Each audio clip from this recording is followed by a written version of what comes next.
If you want to hide a specific item, it is super easy with right-click and hide selection. The brand is gone, but be careful as it is still in the total sum. It is just hidden.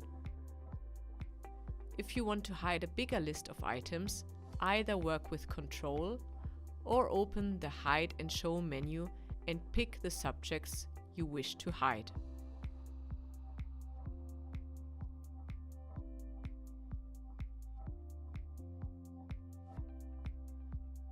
Or hide everything and just pick the ones of interest to move back into the Show category box. If you just want to reduce the number of entries to the most important ones, you can use 80/20 suppression to display the top 80% of the new recs and get the lower 20% as a sum.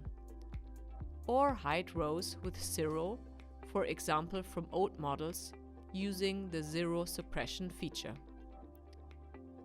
To create a new sum with your items of interest, create a custom subset.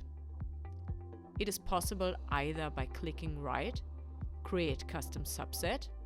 You can even find the selection later in the menu of the category and rename it.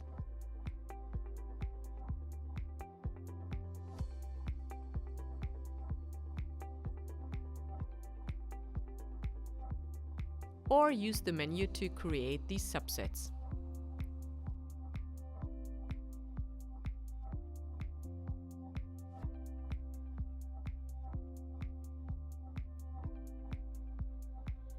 Subsets always change the grand total of the table.